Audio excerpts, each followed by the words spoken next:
Jemi në pjesën tonë të tretë, është dita ndërkombëtare kundër dhunës ndaj gruas. Dje është prezantuar një strategji për linjën e këshillimit, pra një mekanizëm mbrojtës për gratë e dhunuara. Një referat nga, ose të thuash nëse i referohemi deklaratës së djeshme të ministrit të Klosi, 11% ja shtuar rastet e denoncimit të thuash të dhunës, duke dhënë një shifër të përgjithshme 3195 për gjithë vitin. Por si ta interpretojmë këtë shifër me rritjen e rasteve të denoncimit të dhunës ndaj grave, do të ta interpretojmë që është rritur dhe dhuna ndaj tyre, pra shifrat çfarë na tregojnë, çfarë na japin, çfarë është bërë për fuqizimin e gruas, çfarë duhet bërë më shumë, pse dhunohet gruaja, kush e dhunon, pra duke ushtrir më pas edhe në zonat rurale çfarë situate kemi, dhe për ta diskutuar këtë temë, sigurisht do të bazojmë, do të marrim mendimin e sociologut ton Gëzim Tushi. Përshëndetje, mirë se vini, që posaçërisht u kemi ftuar dhe për një libër që keni sjell pikërisht kohët e fundit, Gratë në kohën e tyre kundër dhunës pro barazisë gjinore. Një dedikim i plot për këtë ditë. Po, ky është librimi i fundit, e kam bërë me shumë kënaqësi. Është fat që koincidon dhe me këto ditë të javë, dhe sensibilizimi që vazhdon deri në 10 dhjetor në fakt. Përshëndetje dhe Sevim Arbanës, mirë se vini në studion ton. E kishit menduar posaçërisht për këtë, apo ishit duke çdo vitalitet që sillni? Jo, nuk mendoj që e kisha kështu enkas për të pritur ditët për ta botuar. Kështu ka qenë radha e botimit të tij, po kjo temë ka qenë vazhdimisht preferenciale për mua. Patjetër, familja, pozicionimi i grave në shoqëri. Ky ka qenë një lloj optike ime e vazhdueshme dhe natyrisht do të kishte një rezultat siç është ky libër që kanë bërë tani. Si vim sot në këtë ditë, zonja Sevim? Si duket gjendja e dhunës? Unë mendoj që në gjithë aktivizmin tim dhe vitet që konkretizojnë këtë luftë për barazinë gjinore dhe sidomos luftën kundër dhunës ndaj grave, që janë 16 ditë ndërkombëtare, që fillojnë me 25 dhe mbarojnë me 10 dhjetor.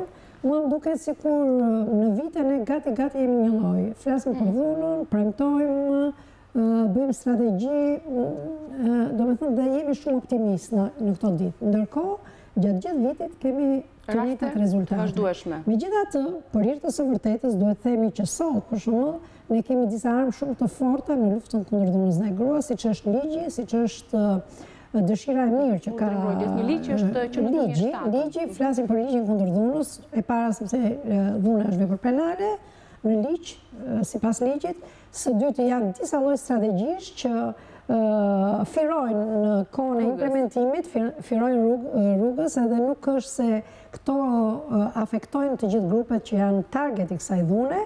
Megjithatë është një lloj dëshire mirë, nga ana tjetër kemi një sër institucionesh ndërkombëtare që tentojnë me gjithë atë që ato janë mbyllur në atë kështjellën e tyre dhe nuk dalin dot ende nga kjo kështjellë dhe nuk e njohin realitetin aq sa ne e njohim dhe me që punojmë me target grupet që janë pre dhunës. Por ajo që unë do thoja sot në këto ditë, fuqizimi i gruas që ajo mos jetë viktime e dhunës është një nga detyrat kryesore, jo vetëm të shtetit, po edhe të gjithë aktivistëve. Nuk është bërë asnjë gjë, është folur, është një propagandë që ngjelet propagandë, sepse target i kësaj dhune janë kryesisht gratë e varfëra dhe që janë dy shtylla të forta që ne do ndalemi dhe kemi tentuar ta zbusim këtë fenomen, siç është edukimi dhe fuqizimi ekonomik. Një grua e pavarur ekonomikisht nuk mund të jetë kurse si target i një dhune. Do me thënë, nuk bëhet viktime e tmerrshme, sepse mund të ketë gra që kanë një status ekonomik, që kanë një status edukativ, do me thënë kanë shkollimin e dur për ta luftuar këtë, por që preken nga dhuna. Por ato mund të thonë dhunës janë të shumta. Format ajo që ne këtë vit do të sjellim si të re është jemi bashkangjitur shoqërisë shqiptare për gjithë moshat, ASAG-ut, e cila flet për këtë target grup që janë moshat e treta. Gratë e moshave të treta janë një target i fortë i dhunës. Dhuna, do me thënë dhuna që i bëjnë fëmijët ose shteti, ka gratë të moshuara të vetmuara që jetojnë edhe në rrugë, që janë të pastreja, që janë të varfra. Kjo është një lloj dhuna ekonomike ndaj këtyre, dhuna mojimi i strehimit, dhe ne po i drejtojmë syt ndaj kësaj dhe me Open Door, një organizatë rinore dhe ne në dobit gruas, këtë vit po i mëshojmë këtit fenomeni, sidomos, dhe do të pedalojmë, nën dhe bi pedalojnë kundër dhunës, në këto ditët e dhunës. Gjithashtu në për shkolla kemi tentuar të bëjmë një lloj sensibilizimi duke thënë u zotohem, çdo vajzë dhe çdo djalë zotohet që s'do të ushtrojë dhunën. Këto janë sensibilizime, ndërsa formimi profesional dhe punësimi i këtyre grave të varfra është një nga pikat më kryesore që drejton gratë drejt forcimit ekonomik dhe i bën ato më pak vendime. Akoma nuk kemi ndërgjegjësuar, akoma shohim gruan si objektin e parë të dhunës dhe kush dhunon? Është ai mashkulli i zonës rurale apo është ka meshkuj agresive dhe meshkuj të edukuar intelektual me kostum? Në fakt, unë edhe tek libri jam marrë gjëra gjatë me këtë problemin e ontologjisë së dhunës në shoqërinë shqiptare dhe me fenomenologjinë, format e shfaqjes së saj në terrene të ndryshme, qoftë në zonat urbane, periurbane, në zonat rurale etj. Dhe konkluzioni im është që ka arsye historike shumë të forta, ka arsye ontologjike shumë të forta që janë këto tregues shumë të lartë të dhunës ndaj femrës në Shqipëri, ndaj gruas në Shqipëri. Sigurisht ne kemi qenë tradicionalisht një shoqëri patriarkale, maskiliste, me idenë që mashkulli është dominant në familje, mashkulli dominant në jetë, që ai duhet ta dirigjojë gjithçka, që gruaja duhet të jetë një qenie dorës dytë, duhet i bindet mashkullit, duhet i plotësoj dëshirat e tij, kërkesat e tij, mos e kundërshtojë për asgjë. Dhe kjo kornizë kulturore e trashëguar nga e kaluara ka krijuar një mentalitet jashtëzakonisht kurçial, shumë të fuqishëm, të korracuar fort, i cili ishte vështirë të thyet qoftë edhe me këtë betejën 25 vjeçare në demokraci. A mendoni se ka të bëjmë dhe me të kaluarën e mashkullit? Absolutisht, ka të bëjmë me të kaluarën e shoqërisë dhe me tipologjinë e familjes, me mënyrën si janë ndërtuar marrëdhëniet mashkull-femër në të gjitha organizimet e jetës sociale. Pra, femra ka qenë gjithmonë inferiore, jo vetëm në familje, në nështruar ndaj mashkullit, i cili ka pasur dhe ka, për fat keq, mentalitetin mesjetar të pronës private, pra midis objekteve të tjera që i quan pronë të tij, quan dhe gruan. Pra, dhe ky mentalitet është radikalisht akoma shumë i fort, edhe pse alambikohet, ndryshon ambalazhet, po thelbi vazhdimisht, dhe po të shikoni meshkujt shqiptar e kanë këtë ashtin e fort ballkanik që e konsiderojnë gruan pronë të tyren, që ajo duhet i përshtatet e tij, plazmohet sipas tij, duke pasur atë ky mashkulli, po përdor një term pigmalion, që kërkon ta plazmoj femrën sipas dëshirave të tij. Po nuk është vetëm kjo gjë, sepse kemi 25 vjet që kemi dalë edhe periudha e komunizmit, e cila tentoi të bënte një lloj emancipimi, u muar me femrën duke e parë si një qenie prodhuese dhe si një qenie sociale, u mundua të krijonte disa barazi në terrenet prodhuese, por ndërkaq e largoi ekzistencën e saj si femër. Në kohën e sotshme natyrisht ka probleme të tjera dhe unë mendoj që dhuna është demokratizuar shumë. Në thonjza, është shtrirë, është përhapur, në terrene urbane dhe në terrene rurale, në njerëz të arsimuar dhe të pa arsimuar, është rafinuar, dhuna klasike... Ka dhe më tepër forma dhune, dhune intelektuale? Ja ta themun. Dhuna e tipit klasik, që është dhuna fizike, të themi, është një dhunë që zakonisht e përdorin njerëzit ignorant, pashkolluar, për dhunë e tjere. Do mos do që them si dominante. Statistika ka treguar që edhe burra me pozicion të lartë kanë dhunuar gratë. Në kohën e sotshme, format e dhunës janë rafinuar, është kjo dhuna moderne, e cila është psikologjike, është verbale, është në gjitha format e tjera. Dhe kjo ka bërë që terrenet e dhunës në Shqipëri të jenë përhapur shumë, dhe viktimat e dhunës nga meshkujt janë përhapur shumë. Ideja që unë kam trajtuar në libër është që kapërcimi kësaj nuk bëhet vetëm me legjislacion, as me ndërtim strategjisht.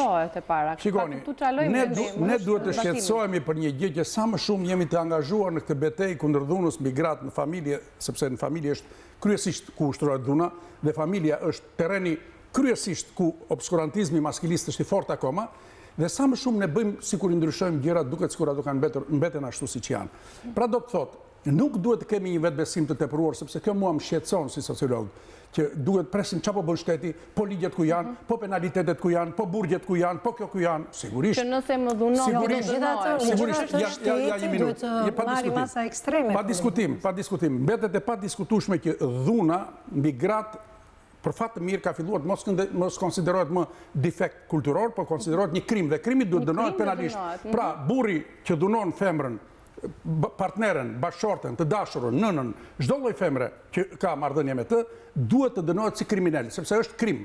Problemi është që a është kjo mënyra e vetme e zgjidhjes së problemit. Shiko, nuk është her pas here pasohet kanë shumë shkaqe dhe unë mendoj që ka ardhur koha që të shikojmë me një optik tjetër nga buron kjo dhunë, cilat janë shkaqet e kësaj dhune. Si ka mundësi që kjo dhunë mashkullore dhe ky mentalitet maskilist fillon që të fëmijët e vegjël. Ndjenja e superioritetit fillon kjo që në fillim dhe prandaj kemi mshuar gati 25 vjet edukimit. Edhe në tekstet shkollore, edhe në kurrikulat është futur, dhe në gjitha. Burimi kjo është, edukimi, ndryshimi mentalitetit që fëmijë. Problemi është që ne jetojmë në një shoqëri ku popullsia ka ndryshuar raportin, popullsia rurale ka ndryshuar raportin. Sot nuk kemi më 60-40, po kemi 30% në fshat dhe 60% në qytet. Por problemi është që edhe banorët e qytetit ndonë se jetojnë në zona urbane, mentalitetin e kanë rural. Dhe ky mentalitet rural dominon sot. Ai nuk arrin dot të ndryshoj mentalitetin. Vjen nga fshati në qytet, komportohet në qytet me rregullat e qytetit, por mentalitetin e tij patriarkal, kulturor, familjar e importon dhe e sjell në qytet. Dhe kjo është rreziku i imitimit. Tani unë duhet të dal pak se kuptohet që u ndërpreva në logjik, po s'ka gjë. Problemi është këtu, që ka disa, shoqëria shqiptare ka disa arsye që janë të karakterit biologjizant në interpretim. Dhe ne duhet ndryshojmë këtë koncept. Në këtë dikotomin burr-grua, mashkull-femër, ne kemi vendosur një endek të pameritueshëm. Realisht, këto janë dy qenie biologjike të ndryshme, po janë njerëz, pra si gratë dhe burrat, si meshkujt dhe femrat janë njerëz, janë qenie të barabarta. Janë të barabarta. Të ndryshme. Në shoqërinë shqiptare nuk themi me gender division, ndarje gjinore. Mos t'i bjem kësaj këmbane, sepse shiko, ne nuk jemi në Finlanda, ndej mbase kanë problem, po ne duhet i themi jo dhe edhe asaj, pa diskutim dhe ajo është zunë. Po ideja është një ndjenje e superioritetit biologjik që meshkujt e kanë. Në një farë mënyrë, pushteti i mashkullit në familje dhe kudo është i lidhur me anën fizike të tij. Këtu mund të ketë ndonjë diferencë. Ka dhe një ndryshim nga pikpamja gjinore që natyra i ka sjellë këtë diferencën e seksualitetit të tyre, po kjo diferencë nuk është thelbësore. Studimet kanë treguar që nuk mund të pranohet që anatomia e femrës, pra me që është femër, duhet jetë inferiore, se ka ca arsye që duhet jetë e tillë. Qoftë në familje, qoftë në jetën publike, qoftë në jetën private, qoftë në jetën sociale. Jo, kjo gjë duhet të ndryshojë me domosdo. E kemi kaluar të diskutimet e fragilitetit. Këto janë të ndryshëm, por barabartë në kontekstin gjinor. Në propagandën iluministe po në terrenet tona, po televizësh andaj dhe këtej, po çikosh ekziston akoma ky mentalitet. Pra ne kemi nevojë e para njerë të iluminojmë. Dhe unë gjithmonë ngul këmbë, ata që duhen emancipuar të parit në këtë terrenin e sotshëm janë meshkujt. Unë nuk mund të arrit të kuptoj, e kam theksuar 100 herë, në libër e theksoj, nuk e kuptoj që të ky mashkull i sotshëm shqiptar që është dhunus apo përdhunus i femrave, ende të kafsha. Dhe unë nuk e di pse nuk latohet ky njeri. Dhe pse e kërkon këtë familje një të demokratizuar, sepse, siç e thash pak përpara, po e theksoj prapë, vendi ku ushtrohet kryesisht dhe dhuna është familja. Domethënë gratë kryesisht për fat keq rrihen në shtëpi. Aty lind dhuna, aty ushtrohet, aty lind aty. Edhe familjes. Po, nuk kemi edhe në mjediset publike, në video, në YouTube, po kur e krahason, nuk mund të krahasohet, sepse jo vetëm ajo, po dhuna që ushtrohet në familje është një dhunë klandestine dhe jo të gjithë e deklarojnë. Është një gjë shumë pozitive që po rritet ajo shifra që thatë juve. Shifra që po rritet tregon që femra shqiptare në kohën e sotshme ka filluar të bëjë kryengritje ndaj dhunës. Nuk e pranon më. Nuk e pranon më që të jetë qenie inferiore dorëzdyt. Se ka më tepër ndërgjegjësim, fushata ndërgjegjësuese, sensibilizuese apo është kuptuar ndryshe? Vetë fakti që dhuna quhet krim, është vepër penale, kjo i bën dhe gratë që të denoncojnë dhunën. Dhe ne kemi shumë raste denoncimi, mund të themi që për shembull po të krahasojmë nga 2014-15 nga 2500 raste që ishin gra me urdhërmbrojtje, këtë vit deri tani numërojnë 3100 gra me urdhërmbrojtje. Çfarë tregon kjo? Kjo tregon, kjo ka dy anë të medaljes. Mund të jetë është rritur dhuna, është rritur dhe sensibilizimi dhe gratë që denoncojnë dhunën, por për ne është shumë mirë, për ne si organizata që punojmë në terren dhe që e njohim problemin, ne i stimulojmë gratë që të denoncojnë dhunën dhe të dalin nga kjo dhunë, sepse duke... Dhe ne i themi mos hesht që në shpullën e parë. Që në shpullën e parë nuk ka. Në zonat rurale çfarë gjendje është? Sepse këto fushatat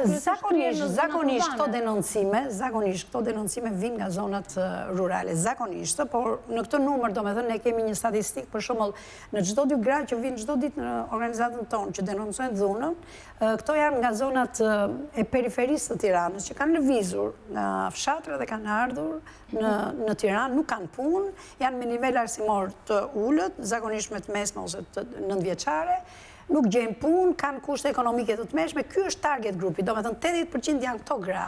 Po shkaqet më të shpeshta të dhunës, cilat janë? Shkaqet ekonomike apo Jo, më të shpeshta në dhunë?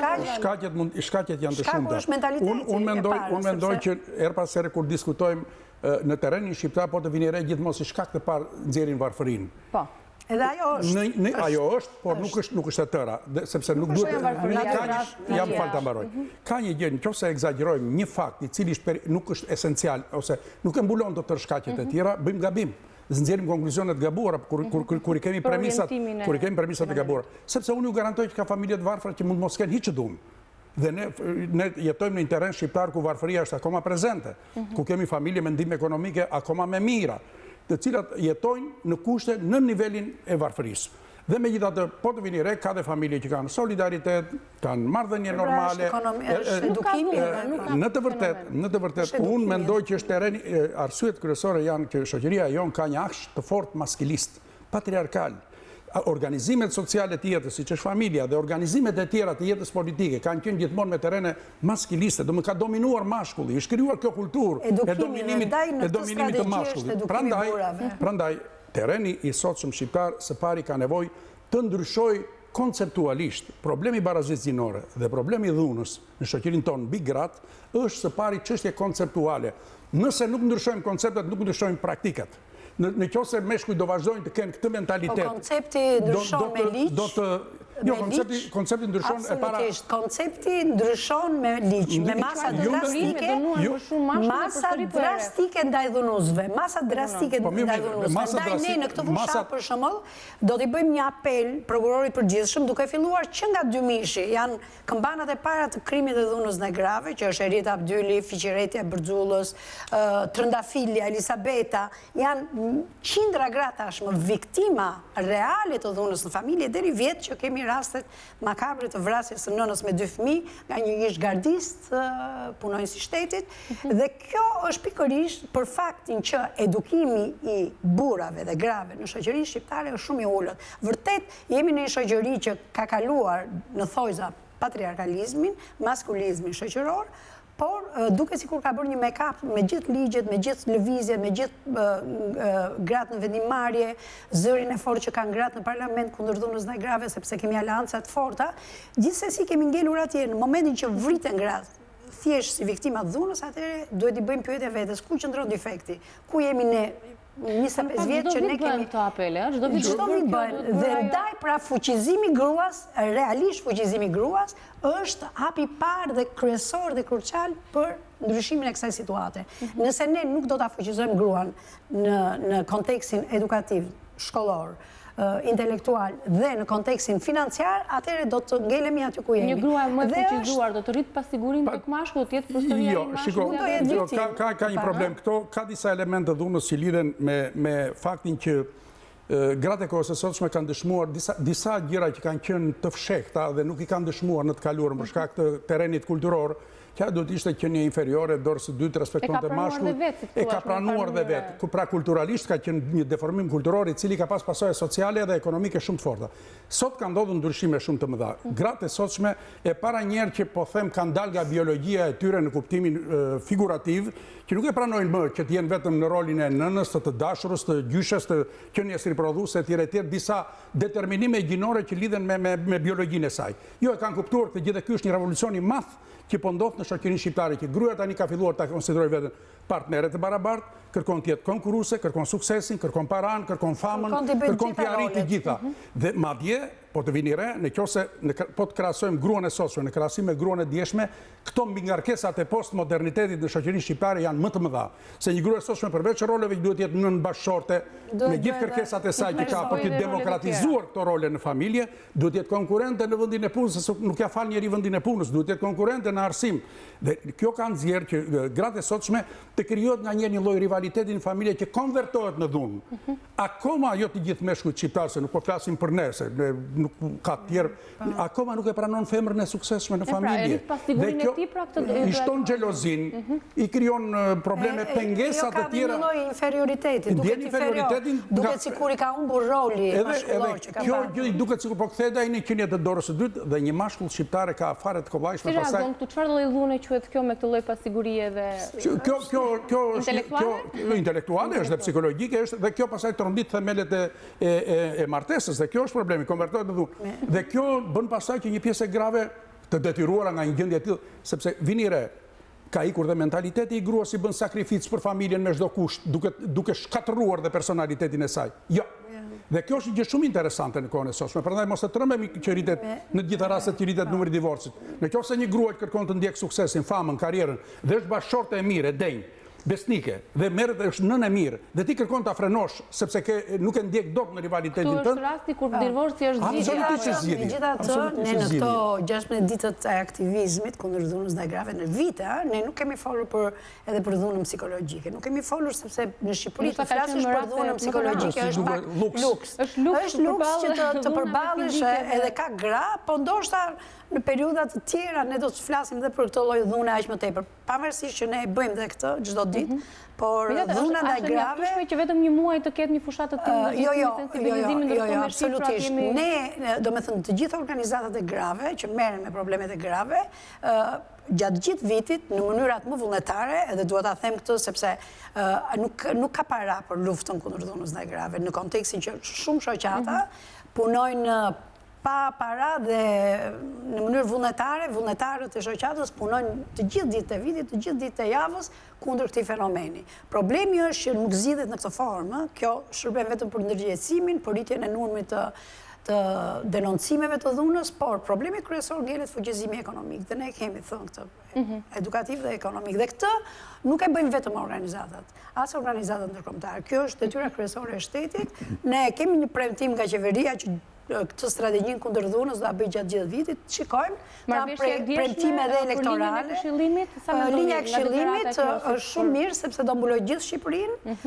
Ndonse ka shumë organizata që merren çdo ditë me këtë dhe vijnë gra që denoncojnë, por nuk kanë të gjitha gratë akses nga Si funksionon linja, le të themi, e denoncimeve? Është një numër. Kemi një shtrirje territoriale më të madhe. Do mbuloj gjithë Shqipërinë. Nuk arrin të mbulojnë gjithë territorin. Kjo linjë Këshillimi do të mbuloj gjithë Shqipërinë dhe kjo është shumë mirë, do ketë një numër falas dhe nëpërmjet këtij denoncimi këto gra do marrin mbështetjen sociale dhe psikologjike. Vetë të bëhet më shumë akoma për fushatën sensibilizuese që ekziston. Jo, edhe mbështetje, sepse shumë gra denoncojnë dhunën dhe nuk dalin dot nga kjo, nuk arrin dot të kenë akses të shkojnë në polici, të shkojnë në prokurori, të marrin urdhën e mbrojtjes. Do jetë më e shkurtër koha e marrjes së urdhit të mbrojtjes, sepse ka patur shumë pengesa burokratike, që është shumë e gjatë. Ka një endek edhe në ligjin, sepse për shembull një grua që denoncoi dhunën të marrë urdhën e mbrojtjes, duhet të tregojë që është goditur, që ka edhe plagën, duhet të ketë një raport nëntëditor, që kjo ishte një skandal, domethënë, sepse kjo i rrit rastet e dhunës. Akoma më tepër i rrit dhe akoma nuk mund të kuptosh si thua statistikisht. Pra profesor, me gjithë këto gjëra që po ndodhin, me gjithë këto fushata, vërtet janë gratë në kohën e tyre? Unë them që gratë shqiptare janë të detyruara që t'jenë në kohën e tyre për arsye sepse kam përshtypjen që kanë ndryshuar shumë gjëra, shumë paradigma të vjetra, të cilat e kanë spostuar kufirin të cilin kanë vendosur meshkujt për gratë në shoqërinë shqiptare. Kur them që janë në kohën e tyre, do të thotë që janë duke thyer këto barierat sociale dhe barierat individuale që i pengojnë ato për të qenë koherente me kohën, për të qenë koherente me veten, për ta konsideruar personalitetin e tyre integralisht të plot si dhe meshkujt. Dhe në këtë pikpamje, unë jam i mendimit që kjo betejë unë në libër them kryengritja, po në thonjza, jo se ka ndonjë kryengritje, kështu e kam. Ideja për ta ndryshuar kornizën konceptuale në jetën shoqërore, në jetën familjare, fakti që gratë sot e ndjejnë veten ndryshe, kërkojnë të jenë ndryshe në botën e tyre personale, është një betejë e vërtet sociale. Unë kam të themi një këshill ose një mendim, duke parë shkaqjet e dhunës mbi gratë dhe kryesisht me që janë në familje, kam përshtypjen që disa gjëra lidhen me tipologjinë e martesës në shoqërinë tonë. Ka ndryshuar shumë gjëra. Dhe kontradikta pejgamberon një pjesë e dhunës është pikërisht që ajo korniza e vjetër konceptuale e martesës patriarkale me ato rolet determinante të burrit dhe të gruas, të vjerit dhe të vjerës, me gjithë që tipologjia ka ndryshuar, sepse familja e sotshme tenton të bëhet bërthamore kryesisht. Kjo kërkon që brenda familjes të ndodhë ai procesi demokratizimit gjinor. Do me thënë, të mësohemi që në familje t'i konsiderojnë të barabartë meshkujt dhe femrat, pavarësisht në ç'role janë. E dyta, problemi i martesës nuk ka vetëm këto marrëdhëniet ekonomike, këto partneritetet sociale, por ka dhe pjesën e jetës intime. Ne në shoqërinë shqiptare herë flasim, herë nuk flasim, herë alambikojmë, herë maskojmë rolin e këtij komponenti në martesë. Sigurisht një martesë që humbet vlerat e saj, që fillon ndryshket për arsye të ndryshme, për shkaqe të ndryshme, qoftë të mashkullit, qoftë të femrës, kërkojnë që të ndryshojnë disa parametra. Unë nuk them se martesa duhet jetë gjithmonë përdorat termin unë parajs e seksualitetit. Sepse keni parasysh që parajs e marrëveshjes. Është një marrëveshje, një marrëveshje emocionale, një marrëveshje erotike, seksualiteti ka dialektikën e vet, po është element i rëndësishëm. Në qoftë se këto elemente pjesës intime të martesës do përpiqen të dy palët në partneritet, dhe këtu nuk mund të them që gratë s'kan mëkate, jo, unë i mbroj pafundësisht dhe besoj bëj pjesë të meshkujt që i mbroj pa kusht, po edhe ato kanë mëkatet e veta, që mëkate, në kuptimin që duhet gjetur, sepse bie fjala, nëse ti do të bësh mbash qëndrime ekzibicionale, që bie fjala për çdo gjë, do të thuash tani ta kalojmë pushtetin nga meshkujt e femrat, sikur kjo edhe nuk shkon. Këto iderat e këtij post-feminizmit liberal që ndihen, se nga njerë thonë të vajzat tona këto prekursoret, që unë jam feministe dhe nga njerë nuk e thojnë mirë këtë gjënë. Feministe jo qurejnë burat. Pra, feministe që lufton për kauzën, po. Së bashkë me burat do të ndryshojmë botën. Kjo është e vërtet. Sepse di që thonë feministët në përbot. Urejnë burat, janë menet, janë menet. Arin deri këtu që s'duhet fare burri dhe thonë burri i duhet gruas femrës. Do shta në një të ardhme do ketë dhe këtu në vizet tila dhe është normale. Ato thonë deri këtë gjë që do femrës i duhet mashkulli, a i sa i duhet peshkut bicikleta. Imaginojnë dherë në paradokset të tila. Do thoja diçka në këtë fushat, kundër dhunës, këtë vit, duhet, unë kam një apel për këto politikë bërësit dhe implementusit e këtyre strategjive kundër dhunës, që të drejtojnë në sytë ndaj grupeve të moshave të treta, që janë target i dhunës, si një dhunjë të fort ekonomike, fizike, psikologjike, do me thënë, në mohim të drejtave bazike të tyre, që janë e drejta për ushqim, e drejta për banes, e të tjerë. Përveç asagut, shoqërisë shqiptare, për gjithë moshat që njetë në gjithë botën, qeveria shqiptare nuk e nje fare këtë lloj strategjie këtu. Do me thënë, ngelet në planin shumë demagogjik, sepse kemi ne një target grup shumë të madh të moshave të treta që vinë dhe denoncojnë të drejtat e tyre elementare. Nuk kanë ushqim, kanë dhunë nga familjarët ose nga shteti. Sa i njohin gratë të drejtat e tyre? Relativisht i njohin, por mënyrën për ta kërkuar këto të drejta nuk i kanë, sepse kanë një lloj pesimizmi ose një lloj mos besueshmëria, kemi besueshmëri? Absolutisht, nuk kanë besueshmëri se që shteti do t'i ndihmojë. Ndoshta i bën që ndoshta të mos denoncojnë. Sepse në vite nuk është se kanë zgjedhur gjëra të mëdha. Ndaj ato do ishin shumë të besueshme ndaj gjithë këtyre organeve që zbatuese nëse do kishim raste konkrete të grave kur historitë e dhunës të kenë një histori suksesi, nuk tjenim që ka filluar një biznes, është ndarë vërtet, po kemi ende gra që ende me fëmijët e tyre, o në shtëpitë e prindërve, o ka lindur konflikte dhe ke shtëpia prindërve sepse është vllai i martuar ose po patjetër, vetë vazhdon në rrjet. Domethënë ne duhet të kemi shumë kujdes dhe të orientojmë drejt. Folëm pak diçka dhe për pasojat tek fëmijët, e një femre të dhunuar. Sigurisht. Që në shoqërinë shqiptare, po besoj dhe universalisht, dy target grupet që janë viktima të dhunës në familje janë gratë dhe fëmijët. Kjo është e vërtetuar katërcipërisht. Këto dy janë kategoritë kryesore që mbi të cilat ushtrohet dhunë, të cilat marginalizohen, keqtrajtohen, maltrajtohen, përdoren etj. Dhe kjo është një arsye që kërkon, sipas gjykimit tim, që betejën përveç karakterit politik, juridik, social, hartim strategjik, ligjesh, etj. Angazhimet të shoqërisë civile që kanë kontribute shumë të mëdha në këtë aspekt, unë mendoj që ne duhet ta përqendrojmë atje ku është plasdarmi kryesor ku buron dhuna, dhe dhuna tek ne në një masë ku buron tek familja. Atëherë do të thotë të kthejmë optikën e kujdesit social, politik, ligjor, mbështetje financiare tek familja, domethënë te demokratizimi i familjes, te humanizimi i tyre, që të arrijmë që të kemi forcimi ekonomik, në mënyrë që të kemi, sot dëgjova që 1 në 3 e kemi ne këtë raportin e dhunës. 1 në 3. 1 në 10 e ka Kanadaja, nuk e di, këto vendet e tjera e kanë. Ne kemi 1 në 3 e kemi shumë. Meshkuj agresiv dhunës kanë në gjithë botën, por ne shikon në raport me popullsinë, këtu kanë është skandaloze. Sepse kemi gra të dhunuar dhe në Itali, po 70 milion banor, pastaj ka ligje ekstreme, një grua në gjithë botën, në Perëndim dhe në Amerikë, nëse i bën një telefonat zyrës që merret me këtë punë, mbaron. Nuk ka zvaritje. Ne kemi ndoshta dëshirën e mirë dhe kemi ngelur ke dëshira, ke teoritë, ke ligjet, ke strategjitë, por në implementimin dhe në zbatimin e luftës kundër dhunës ne jemi në zero. Unë përmenda disa gratë vrara. E dini ju që dosja e Rita Abdylit është mbyllur. Është tragjedi ta mendosh një grua intelektuale e vrarë dhe që nuk dihet kush e ka vrarë. Akoma, ligjërisht nuk dihet. Edhe një gjë tjetër për perspektivën e kësaj, unë mendoj që ne kemi nevojë të ndryshojmë kulturën e partneritetit dhe të marrëdhënieve. Domethënë, realitetet tona gjinore dhe dhuna gjinore në shoqërinë shqiptare nuk mund të ndryshojë nëse ne nuk bëjmë përpjekje për të ndryshuar konceptet mbi të cilat i gjykojmë gjërat. Nëse ne marrë pa diskutim e para njerë shkolla, edhe kjo është e domosdoshme. Edhe familja.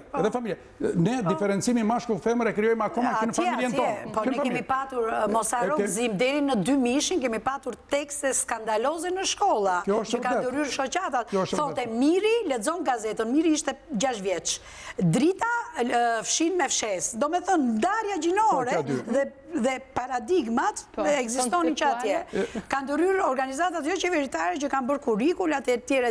Kjo ka ndryshuar sot. Edhe kjo çështja që në shkollat tona ka filluar të kushtohet një kujdes edukimit të seksualitetit rinor. Kjo është gjë shumë e mirë, është e domosdoshme, pjesë e kulturës njerëzore. Duhet të futet që në 9 vjeçare shumë e fortë. Ne kemi nevojë të krijojmë për shembull atë që quhet kultura e martesës. Për shembull bie fjala ne akoma hyn në martesë një mashkull me tjetër formim, me një femër me tjetër formim. Atëherë do të thotë që në nisje ata kanë një koncept të diferencuar për partneritetin e nesërm. Domethënë që aty ai mendon që unë do të marr të gruan time. Nuk e preventon dot, ndodh në gjithë shoqëritë. Ky është risku që marrin vetë çiftet, se s'mund ta. Po pa diskutim, por pjesa që na takon si shoqëri se si duhet ndikojmë nëpërmjet shkollës, nëpërmjet institucioneve fetare, nëpërmjet medias, nëpërmjet shoqërisë civile. Tani këto janë sepse unë nuk kam shumë qejf tek ajo që çfarë bëjmë ne për ndëshkimin. Ndëshkimi le të bëhet i fortë dhe le të bëhet intransigjent, po puna është se ndodh. Çfarë duhet bëjmë që të mos ndodh? Megjithatë, ligji për pronën, që e njeh dhe gruan, e drejta e gruas mbi pronën, ligji për dhunën, të gjitha këto ndikojnë shumë në mentalitetin dhe ndryshojnë mentalitetin. Sepse deri dje ndodhte edhe kështu, ndaj një grua, divorcohen për shkak të dhunës dhe i shoqë thonë ik. Që s'takon asgjë këtu. Ajo shkonte ke prindërit i thonë nuk takon gjë, vllai thonë është e imja. Gjithçka këtu, shtëpia e toka e tjerë. Tani kemi një ligj që mbështet gratë dhe kjo është një hap përpara. Problemi është që unë personalisht në gjithë luftën time për ndryshimin e statusit të gruas mendoj që ligji dhe edukimi janë dy faktorët e parë ndryshues dhe determinant që do të ndryshojnë gjithë situatën. Do me thënë, kaq tragjike që Ka dhe një gjë që duhet të them. Ky ka një aspekt që është shumë i rëndësishëm. Po ta shikosh nga pikpamja sociologjike, solidariteti i meshkujve shqiptar, që është shumë i fortë në mentalitetin e tyre ndaj femrave. Unë kam miq, kam shok, erpasere marrë dhe kritika që më thonë ti për kram shumë se ç'duhet e kujdun, sigurisht secili ka konceptin e vet. Dhe po të vini re, po të futeni në terren e meshkujsh dhe të flisni për botën e femrës, do të shikoni që nuk e di për shkak të paradigmave të skaluar, me njerë marrin qëndrime maskiliste të ashpra, të forta për të treguar mashkullin intolerant, mashkullin që femrës së tij tregon vendin, që femra e tij është e korrekt. Kjo është vërtet. Ndërsa për sa i përket solidaritetit të femrave, në betejën e tyre vëre që her pas here ka çedime. Ka qedime, shikoj nga njerë gratë e karierës së lartë, gratë që janë karierën politike, her pas here nuk futen fort në këtë betejën, po hynë në ca beteja të tjera ku janë rolet e tyre si politikane, po ato s'duhet të harrojnë asnjëherë që janë femra.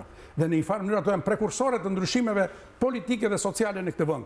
Dhe solidariteti që ato duhet krijojnë me njëra tjetrën duhet reflektohet në solidaritetin e përgjithshëm social të grave, aleancë, po jo aleanca me kështu me llafe dhe me grupime kot që për të bërë kështu seanca komemorative në pallatin e kongreseve, në pallatin e aty apo në Rogner e tjerë. Se këto butaforit dhe këto festat komemorative të grave janë bërë për mua nga njerë bëjnë të bezdisme kur nuk s'kan impakt. Në fakt, Zime, e vetëmja aleancë reale që kanë gratë nga dy partit, nga gjithë partit, ka qenë aleanca kundërdhunës e deputetëve dhe që ka dhënë. Aleanca deputetet gra? Deputetet gra. Ne faktikisht në çdo orë të natës ose ditës që ne kemi ndonjë rast, ato janë të gatshme, na kanë ndihmuar. Kishim një rast të fundit tash ditën e shtunë dhe u treguan gatshme. Domethënë kjo është, domethënë që ato të megjithatë roli kryesor i tyre është që bëjnë më shumë që të ndikojnë me ligje dhe me strategjitë në atje. Edhe diçka të fundit për ta mbyllur, po. Unë kisha një mesazh me që janë më lejohet që ndjen dhe kanë përjetuar. Ne duam që